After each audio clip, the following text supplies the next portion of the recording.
Thailand's Prime Minister says illegal protests must be brought under control. Prayut Chan-o-cha's comments came as he opened a special session of Parliament to debate months of anti-government rallies. But protesters are keeping up the pressure. They are marching to the German embassy in Bangkok this hour. Police have warned it's an illegal assembly and have asked people to disperse. Our correspondents are covering the protests across Bangkok. Saksit Sayasombat joins us live from outside the German embassy. And Mei Wong is with the protesters at the Samyan intersection. Let's first go to Saksit, though. Saksit, why are protesters putting pressure on the German embassy? Well, just before we get to that answer, Steve, the protesters have already arrived here at the German embassy, and the protest leaders are about to attempt to hand over a letter to the German embassy, and that's actually the main objective why they are actually here. They're asking Berlin to launch an investigation whether or not the king has made any domestic policy decisions from Germany. Now, some of you might be asking why. Well, it's one of the worst kept secrets in Thailand that the king is actually spending most of his time in Germany. He's living in Bavaria for quite some time now, and also has actually requested a change in the 2017 constitution, which already has passed a public referendum. He has changed passages referring to his business so he can conduct businesses from abroad. Now, this is a very sensitive topic, but so many taboos about the monarchy and over the royal family have already been broken in this series of protests in the past couple of months. But nevertheless, it is something that, for example, our colleagues in the Thai media have to dance around about. They cannot say, actually, because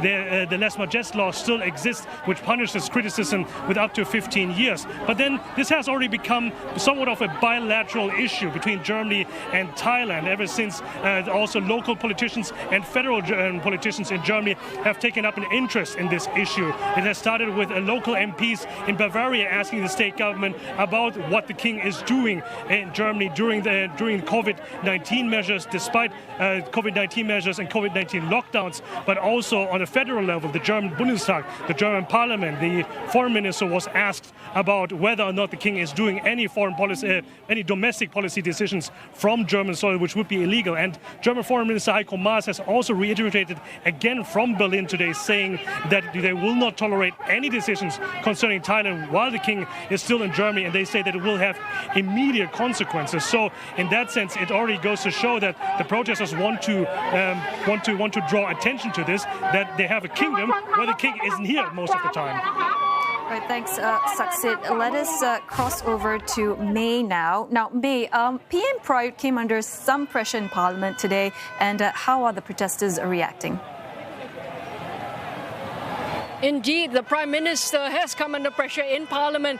That's because on the street right now, the demonstrators are still out in full force and heading towards the German embassy. Earlier, you saw my colleague Saksit Sayasombat already in front at the German embassy, and that was the first batch of the protesters that were over there. But obviously, it stretches a long ways before they even get to the front of the German embassy. Now, over in Parliament right now, the parliamentarians have called for a special session over Monday and Tuesday to discuss the ongoing political situation here in Thailand. They have allocated 23 hours for all the members of Parliament from the opposition as well as from the ruling party to have a word in on what is going to happen in terms of the future for Thailand. Now, obviously, the protesters here are clearly not following the Parliament session because they're out here. They're not even monitoring what's going on, simply because, number one, they say that the Parliament system is flawed, and that's the reason why they feel as though there is no use to listen to the parliamentarians discuss. Second of all, they say that the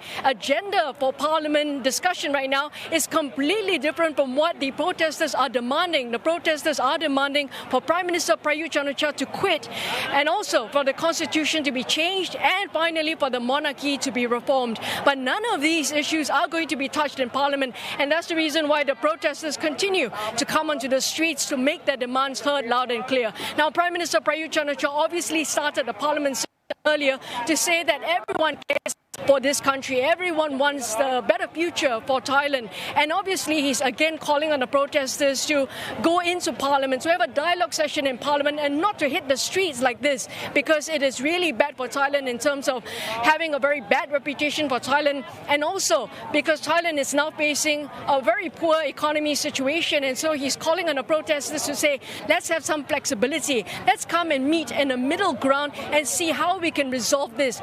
But the protesters are not listening to any of his calls at this point in time because they don't believe him, they say. They say that Prime Minister Prayut Chan-o-cha has never kept his word, and obviously they also associate him with actually staging a coup back in 2014, and that's the reason why they say, if anything, he has to quit first. He has to step down before they even consider negotiating with the authorities in the future. So this is very interesting to watch, because at this point in time in Parliament, the opposition MPs are obviously trying to champion the causes of all these protesters. But on the other hand, well, you have the pro-government MPs who are supporting Prime Minister Prayut Chan-o-cha and say that having the Prime Minister quit is really not the solution. So once again, you have two different, very, very diverse opinions over here. And at the end of the day, we need to see what comes out of it and how the protesters are eventually going to react.